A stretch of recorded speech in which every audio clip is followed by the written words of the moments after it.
E aí, pessoal, vamos falar sobre prazos, a volta do Grêmio ao CT, a volta da Arena Tricolor, o bairro Humaitá e também o Aeroporto Salgado Filho, porque o Grêmio quer voltar para sua terra.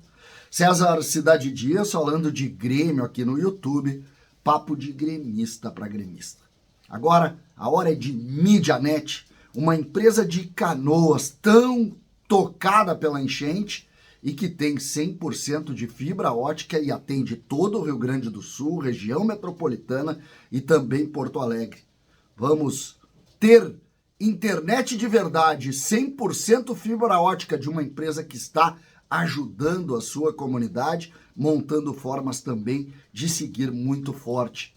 Faça parte do time MediaNet. Eu faço e você vai fazer parte também. MediaNet, no link da descrição, você tem 100% fibra ótica na sua casa. Gente, nós estamos falando muito de logística. Ontem, o primeiro vídeo que a gente fez foi sobre esse primeiro calendário do Grêmio até o dia 16 de junho. Mas eu quero aqui falar sobre prazos, porque a água começa a baixar em determinados pontos e o Grêmio já começa a montar a sua estrutura para voltar para casa. A informação que nós tivemos ontem, muitas imagens, a Alice do Globo Esporte, foi ao CT do Grêmio, conseguiu visitar algumas estruturas, a água baixou ali e o Grêmio já começa a projetar a volta aos treinos na sua terra, que tem outros componentes importantes. Mas a primeira notícia é: o CT do Grêmio vai estar apto para treinamentos antes de qualquer outra estrutura do clube. Então, nós teremos entre a metade do mês de junho e o início do mês de julho, um Grêmio treinando em casa. Ponto 1. O Grêmio conseguirá fazer a sua estrutura dentro do CT. Esse é o primeiro ponto. Então, entre a metade de junho, nós estamos no dia 23 de maio. Em 20 dias, a partir de 20 dias, a gente já vai começar a ouvir a história do Grêmio voltando a treinar dentro da sua estrutura.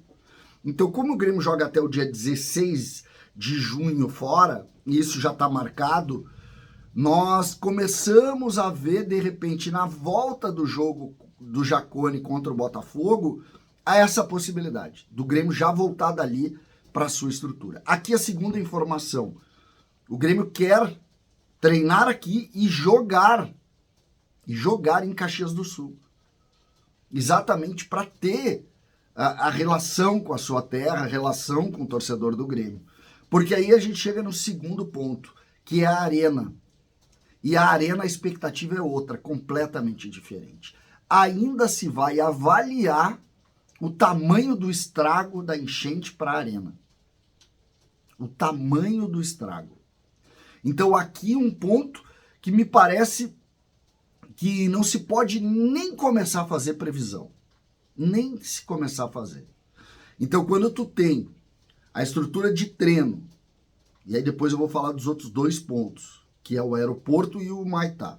Mas quando tu tem a estrutura de treino, beleza, volta para cá, monta uma estrutura aqui, os jogadores voltam às suas famílias e aí tu entrega isso para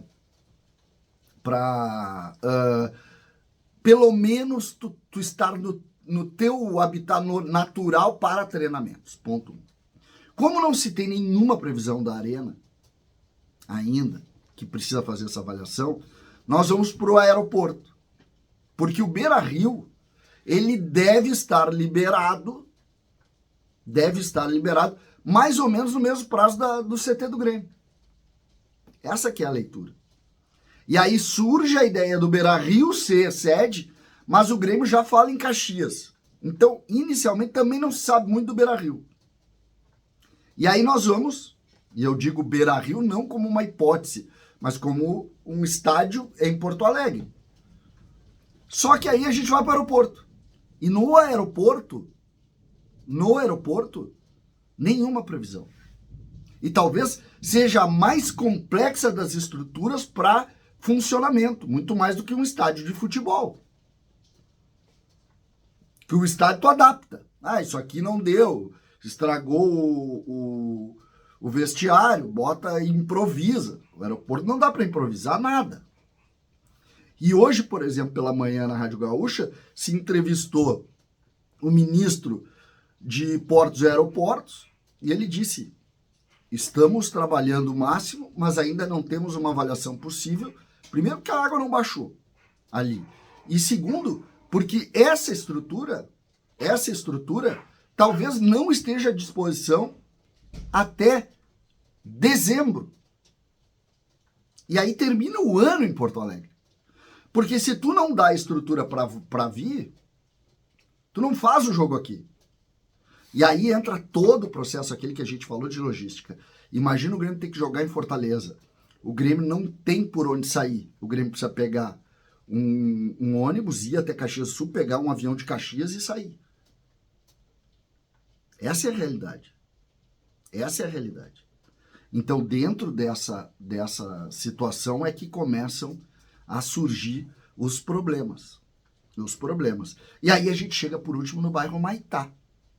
Esse sim, completamente embaixo d'água, com algumas informações de abrir comporta para sair a água. Ontem, por exemplo, no Sala nós falamos muito sobre isso, mas de concreto nada ainda. Então me parece que essa relação dos prazos, se a gente pensar, ela é muito mais difícil de se avaliar do que simplesmente imaginar o ponto comum, assim. Ah, o CT vai dar para treinar, legal. E Porto Alegre está inabilitado, fora de realidade. Ah, mas o Beira-Rio fica pronto antes. E não tem aeroporto. Chega como? Sai como? Aí nós estaremos sempre do aeroporto de Caxias. Sempre do aeroporto de Caxias. Só para se ter uma ideia, o aeroporto de Caxias talvez tu não consiga nunca receber jogos internacionais. Ou seja, hoje é Curitiba, os jogos do Grêmio na Libertadores. Se passar para a próxima fase,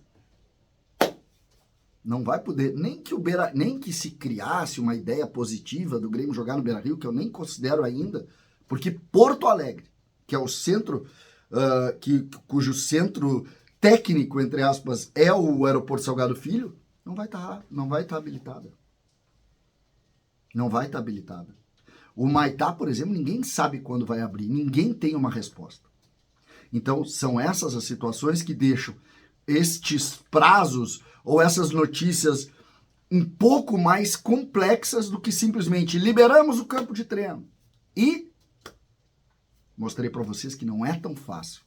Acho muito difícil que a gente volte a ter uma vida normal, entre aspas, no futebol, porque no mundo nós não teremos, aqui na nossa realidade do Rio Grande do Sul, até o final do ano.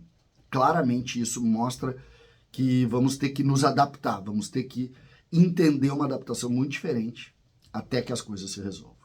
César Cidade Dias falando de Grêmio aqui no YouTube.